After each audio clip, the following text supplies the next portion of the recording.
Vulnerability does not feel unsafe to men because it is weak. It feels unsafe because, for most men, it has never been practiced in safety. From an early age, many men learn that emotional exposure leads to confusion rather than connection. Not always through punishment, often through silence. A moment where something honest is shared, and nothing comes back. A feeling expressed, and the room subtly shifts. Question asked, and the answer feels distant. Over time, the nervous system learns a lesson that has nothing to do with logic. Do not reveal. Do not slow down. Do not expose what cannot be controlled. For many men, vulnerability is not associated with relief. It is associated with risk. Risk of being misunderstood. Risk of losing respect. Risk of becoming less predictable. And predictability, for many men, is safety. This is why vulnerability often triggers anxiety instead of closeness. The body reacts before the mind can explain. The heart rate changes. Breathing tightens. Thoughts become defensive. The system does not register honesty. It registers exposure. This response is not a flaw. It is conditioning. Most men were never taught how to be emotionally present without losing structure. They were taught how to perform, how to endure, how to push through. Strength became synonymous with suppression. Control replaced awareness. Silence replaced clarity. So when vulnerability is suggested later in life, the body resists. Not because the man is incapable, but because the body remembers what happened last time. Many men associate vulnerability with emotional chaos, with losing coherence, with becoming overwhelmed. They imagine spilling everything at once, breaking down, losing their footing. But this is not vulnerability.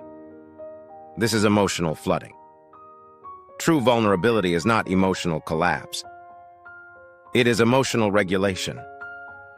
It is the ability to stay present with what is happening internally without acting it out or pushing it away. It is naming experience, not drowning in it. Yet most men were never shown this distinction. Instead, vulnerability was framed as something you either avoid entirely or fall apart inside of. There was no middle ground.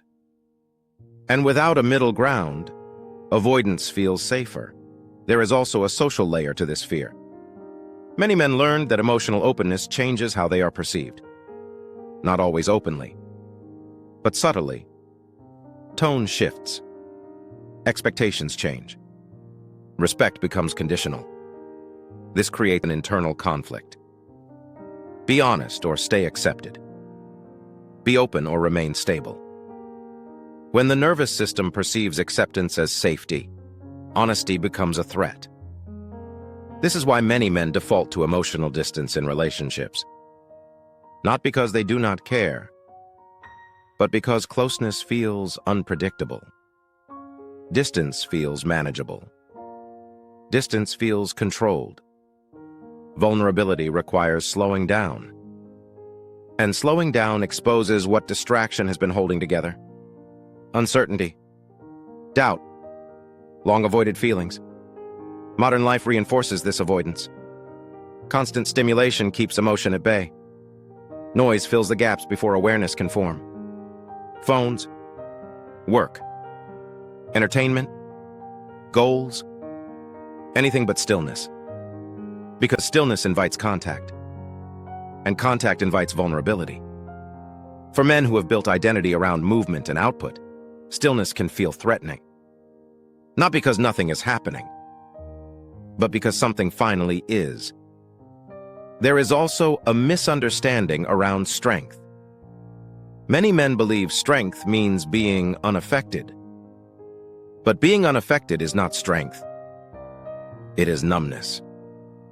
Strength is the capacity to remain steady while feeling, to stay grounded while exposed, to hold emotion without being overtaken by it. This skill is rarely taught. And without it, vulnerability feels like standing without armor. Another layer is shame. Many men carry unspoken shame around their emotional world. Shame about fear. Shame about longing. Shame about uncertainty. These emotions contradict the identity they were taught to maintain. So they stay hidden.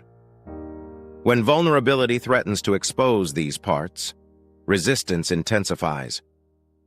Not because the emotions are unacceptable, but because the man learned they were. This is why vulnerability often feels unsafe, even when the environment is safe. The danger is internal, not external. The nervous system reacts to old patterns, not present reality. This is also why reassurance alone does not solve the issue. Being told it is safe is not enough. Safety must be experienced slowly, consistently, without pressure.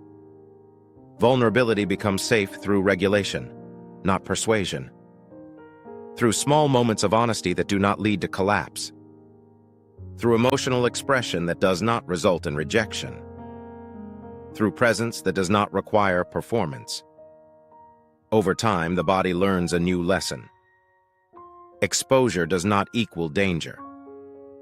Feeling does not equal loss. Vulnerability stops feeling unsafe when it is practiced as awareness rather than confession. As clarity rather than unloading. As presence rather than explanation. It is not about saying everything. It is about saying what is real, calmly. This is how vulnerability integrates with strength instead of opposing it. And this is why the work is gradual. There is no switch to flip. No breakthrough moment to chase. Just repetition. Regulation. Consistency. As this capacity builds, something shifts. Emotions stop feeling overwhelming. Silence stops feeling threatening. Connection stops feeling risky. Not because the world changed, but because the nervous system did. Vulnerability becomes less about exposure and more about alignment. Less about losing control and more about being grounded. This is where safety begins. Not in being understood by everyone, but in being present with yourself. And from that place, connection becomes possible again. If this reflection resonated, the next chapter continues this direction. Exploring how emotional safety is built internally, not demanded externally. And how slowing down creates clarity rather than weakness. You can find the next chapter on the channel. And if you want to continue this series, you can subscribe to stay with it as it unfolds. Take your time. There is no rush here.